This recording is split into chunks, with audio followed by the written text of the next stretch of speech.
Hello friend, स्वागत आहे माझ्या यूट्यूब चॅनल आरडी फार्मा मध्ये। आणि मित्रांनो, या व्हिडिओमध्ये आपण बघणार आहेत जी फार्मसी ऑफिसरची फार्मसिस्टची वॅकन्सी आलेली आहे। मित्रांनो, ही वॅकन्सी कुठे आलेली आहे मित्रांनो? सार्वजनिक आरोग्य विभाग, महाराष्ट्र शासन ही ऑफिशियल साइट आहे। इथे आपलं जे नवीन वॅकन्सी आलेली आहे ते आपण डिस्कस करणार आहेत। तर मित्रांनो, हे तुम्ही बघू शकता, नोकरी विषयक संधी म्हणजे सार्वजनिक आरोग्य विभागाचे ज्या काही नोटिफिकेशन असतात ते इथे दिसतात। तर इथे आपण मित्रांनो काल एक वॅकन्सी डिस्कस केलेली होती। ती कोणती होती मित्रांनो? मोबाईल मेडिकल युनिट अंतर्गत विविध पदाची जाहिरात ठाणे। तर मित्रांनो, याचा आपण ऑलरेडी डिस्कस केलेलं होतं। याच्यामध्ये किती 9 पोस्ट होत्या फार्मसिस्टच्या, राईट? तर त्या व्हिडिओची लिंक पण मी डिस्क्रिप्शन मध्ये दिलेली आहे। आता मित्रांनो, ठाणेमध्ये नवीन दुसरी एक वॅकन्सी आली आहे फार्मासिस्ट पदाचे। तर ती कोणते आपण डिस्कस करू।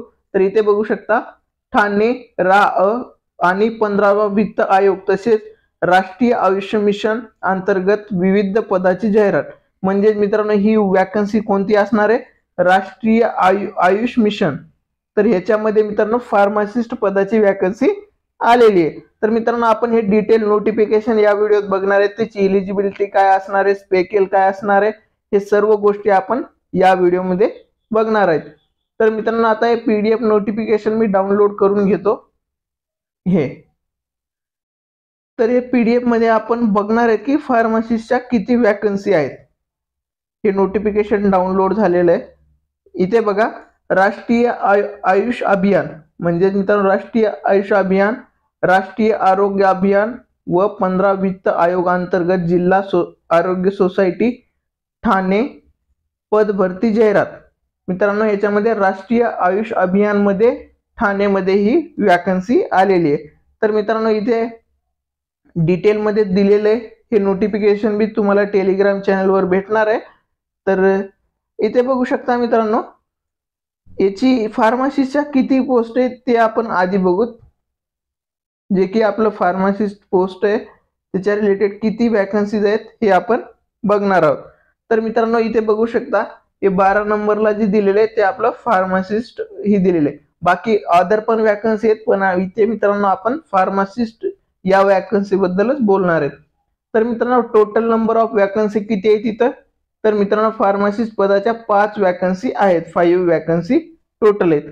तर मित्रांनो, हे जे 5 वॅकन्सीज असणार आहेत त्याच्या कॅटेगरीनुसार वॅकन्सी आहेत। मित्रांनो, इथे बघा, जा याच्यासाठी एक असणार आहे, अनुसूचित जमातीसाठी एक असणार आहे, ओबीसी विशेष मागास वर्ग त्याच्यासाठी एक, ईडब्ल्यूएस साठी एक, अशा सर्व वॅकन्सी मित्रांनो कॅटेगरीनुसार असणार आहेत।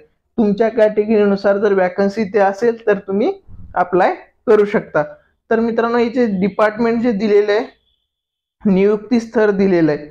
तर आपल्या फार्मसिस्टचं काय, डिस्ट्रिक्ट लेवल 4 ब्लॉक लेवल।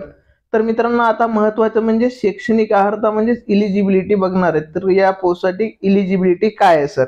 तर मित्रांनो, ह्या फार्मसिस्ट जे आयुष्य अभियानच्या अंतर्गत जी वॅकन्सी आहे तर त्याची इलिजिबिलिटी आहे मित्रांनो 12th प्लस डिप्लोमा, राईट? तर मित्रांनो, तुमचं डी फार्म कंप्लीट असलं पाहिजे। तर मित्रांनो, जर तुम्ही बी फार्म असाल तरी पण या पोस्टसाठी तुम्ही इलिजिबल असणार आहेत, right? 12th plus diploma plus मित्रांनो तुमचं खाली जर डिटेल मध्ये बघितलं तर तुमचं रजिस्ट्रेशन या पोस्टसाठी लागणार आहे। जे तुमचं फार्मसी काउन्सिलिंगचं रजिस्ट्रेशन असणार आहे महाराष्ट्र स्टेटचं, तर ते लागणार आहे। तर मित्रांनो, इथे एक्सपिरियन्स काही आठ नाही आहे। आणि मित्रांनो, आता महत्त्वाचं म्हणजे इथे स्पेकल बघू की सर की पेमेंट किती असणार। तर मित्रांनो, फार्मासिस्ट या पदासाठी 17,000 स्पेकेल आहे आयुष अभियानच्या अंतर्गत। जे आपण ठाण्याची मित्रांनो दुसरी वॅकन्सी बघितलेली होती तर त्यामध्ये मोबाईल युनिटवाली, तर त्यामध्ये स्पेकेल होता 18,000चा। ते व्हिडिओ पण ची लिंक मी डिस्क्रिप्शन मध्ये दिलेली आहे, ते पण तुम्ही बघू शकता। तर मित्रांनो, आता डिटेल मध्ये बघू की सर अप्लाय कसं करायचं आहे। तर याच्यामध्ये बघा, इच्छुक व 5 उमेदवारांनी विहित नमुन्यात अर्ज, वयाचा पुरावा, पदवी पदविका प्रमाणपत्र, मित्रांनो सर्व वर्षाचे तुमचे मार्क मिळवून लागतील, काउन्सिल रजिस्ट्रेशन प्रमाणपत्र। काउन्सिल रजिस्ट्रेशन म्हणजे तुमचं मित्रांनो फार्मसी काउन्सिलिंगचे जे रजिस्ट्रेशन असणार आहे ते इथे इन्क्लूड होईल। शासकीय निमशासकीय संस्थेमध्ये केलेल्या कामाचा अनुभव प्रमाणपत्र, जर तुम्ही मित्रांनो एक्सपिरियन्स असताल तर तुमचं एक्सपिरियन्स लेटर इथे लागणार आहे.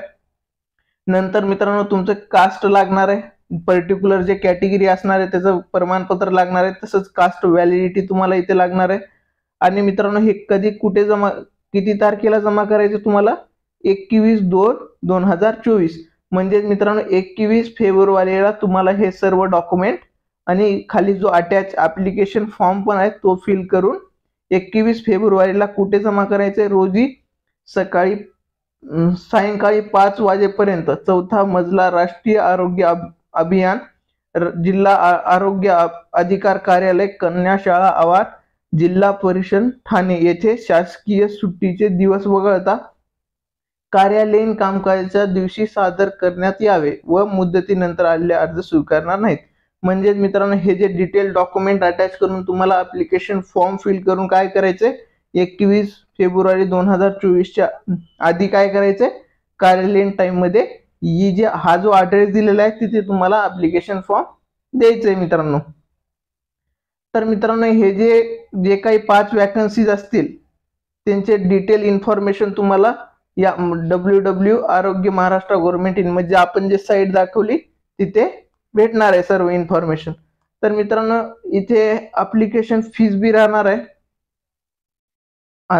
आता इथे बघा ओपन कॅटेगरी जर असेल तर त्याची ऍप्लिकेशन फीस 300 रुपये असणार आहे आणि तुम्ही कॅटेगरी मध्ये जर येत असाल तुम्ही तर त्याची ऍप्लिकेशन फीस मित्रांनो 200 रुपये असणार आहे. आणि मित्रांनो ह्या ज्या पोस्ट असतील ते कॉन्ट्रॅक्ट बेसिसवर पोस्ट असणार आहेत. डिप्लोमा लेवल स्टुडंटसाठी खूप चांगली पोस्ट आहे मित्रांनो, तुम्ही नंतर गव्हर्नमेंटची तयारी करत करत पण हा जॉब करू शकता.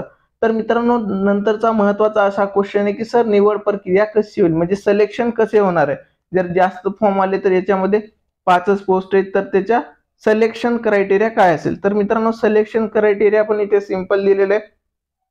सर्व गुण जे असतील मित्रांनो टोटल गुण ते 100 असणार आहेत, पण त्या 100 मध्ये मित्रांनो 50, 20 आणि 30 असं डिवाइड केलेलं आहे. तर मित्रांनो तुमचे जे काही फायनल इयरचे मार्क असतील, जर तुम्ही डिप्लोमा केला असेल तर डिप्लोमाचे फायनल इयरचे मार्क किंवा डिग्री केला असेल तर डिग्रीचे फायनल इयरचे मार्क, तर ते किती असणार आहेत मित्रांनो, ते 50 मार्क असतील. म्हणजे तुम्हाला जर डिग्रीमध्ये आउट ऑफ मार्क असतील 100 पैकी 100 तर 50 भेटणार. तर त्यानुसार तुमच्या मार्कनुसार पर्सेंटेज कॅल्क्युलेट होईल.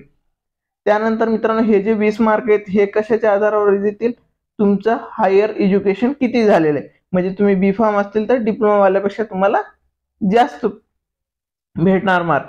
आणि त्यानंतर मित्रांनो हे थर्ड जे आहे तर ते कशावर आहे मित्रांनो, तुमचं एक्सपिरियन्स किती आहे. म्हणजे डिप्लोमा झाल्यानंतर तुम्ही किती वर्ष मेडिकल शॉपमध्ये किंवा गव्हर्नमेंट इन्स्टिट्यूट कुठेही काम केलेलं असेल एक्सपिरियन्स, तर त्यानुसार हे 30 गुण. तर मित्रांनो असे टोटल 100 गुणपैकी ज्याला जास्त असतील त्याला ही पोस्ट भेटणार आहे. तर मित्रांनो तुम्ही इथे खाली बघू शकता त्यांनी अटॅचमेंट मध्येच हा ऍप्लिकेशन फॉर्म दिलाय.